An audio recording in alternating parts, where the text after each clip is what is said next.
For the purposes of his book, Prehistoric Britain is Britain during the first period between the first arrival of humans on the landmass now known as Great Britain and the start of recorded British history.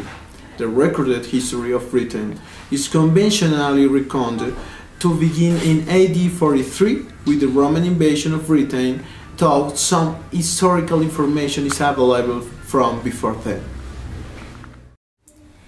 Archaeological prehistory, which comprises the bulk of this book, is commonly divided chronological into distinct periods.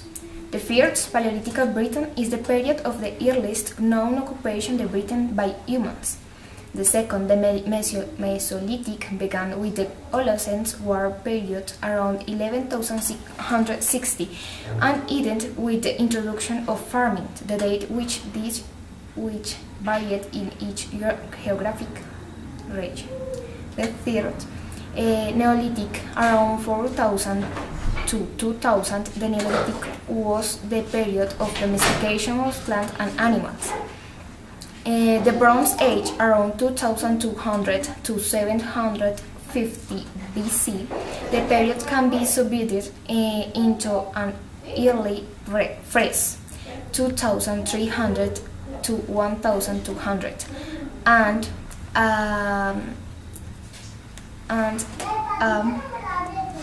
later on 700 BC. Viking pottery appears in England around 2475 and 2315 BC, along with flat axes and burial practice in illumination. Finally, the Iron Age, around 750–43 AD, in around iron working techniques reaching Britain from southern Europe. Iron was stronger and more painful was bronze, and its introduction marks the beginning in the Iron Age.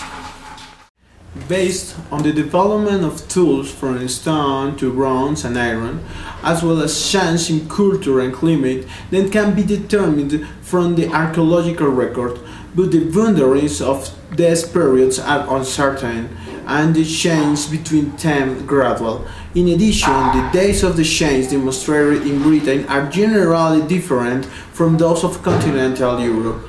In this book, we are going to work especially about the Iron Age and the Celtics, their culture and languages. The Celts first appear at the beginning of the European Iron Age. They are united by feature of their languages, which derive from a Proto-Celtic language. The timeline of the arrival of Celtic speakers in the British Isles is unclear. In 1946, the Celtic scholar T.A. of Rahilly published his extremely influential mode on the prehistoric history.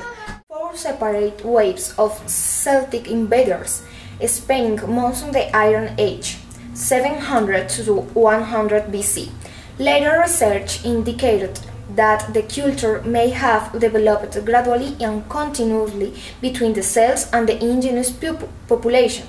Similarly, in Ireland, later archaeological evidence was found for large intrusive groups of Celtic immigrants, suggesting in 2 archaeologists such a Colin Renfrew that the native late Bronze Age inhabitants gradually absorbed European Celtic influences and languages.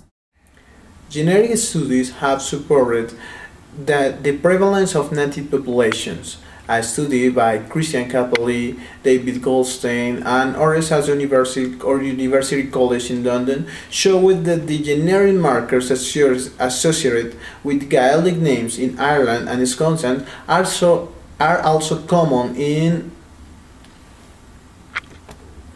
certain parts of Wales and England, are similar to the genetic markers of the Basque people who speak a non-Indo-European language. This similarity supported earlier findings in suggesting a large Celtic genetic ancestry, likely going back to the Paleolithic. This suggests that Celtic culture and the Celtic language may have been imported to Britain by cultural contact, not mass invasions, around 600 BC. In the 1970s, a continuity model was popularized by Colin Burgers in his book The Age of Stonehenge, which theorized that Celtic culture in Great Britain emerged rather than resulted from invasion, and the Celts were not invading aliens but the descendants of the people of Stonehenge. More recent genetic studies have concluded that there was some late Iron Age migration of Celtic Latin people through Belgium to the British Isles, including Northeast Ireland. The archaeological evidence is of substantial cultural continuity throughout the first millennium BC, although with a significant overlay of selectively adopted elements of Latin culture. There are claims of continental style states appearing on southern England close to the end of the period, possibly reflecting in part immigration by elite from various Gallic states, such as those of the Vulgar. Evidence of chariot burials in England begins about 300 BC and is most confined to the Arras culture associated with the Parisi. Well, now I going to speak some aspect interesting about the Celtic culture.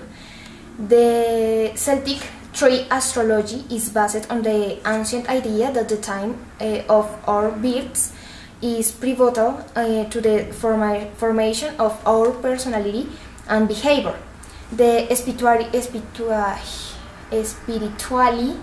safe Celts, particularly the Druids, were spect observers. Over time, they recognized that a child born within a certain season would develop certain qualities. Further, the Druids observed patterns on the color and shape of a person's life according to the motion on the moon. Their calendar began based on the lunar year and the season in which we are born. The system of Celtic tree astrology was developed of a natural connection with the Druids' knowledge and earth cycles and their reverence for the sacred knowledge held by choice. And as mentioned on the Celtic meaning on the trees page, the Druids had a profound connection with the trees and believed they have vessels of infinite wisdom. Carrying this concept and step forward, we can associate the likeness and a personality of trees in our own human nature. By doing so, we gather inspired instinct and clarity into the we are. Some trees in the astrologic Celt are the beech, the rowan, and the ash, the alder, and willow.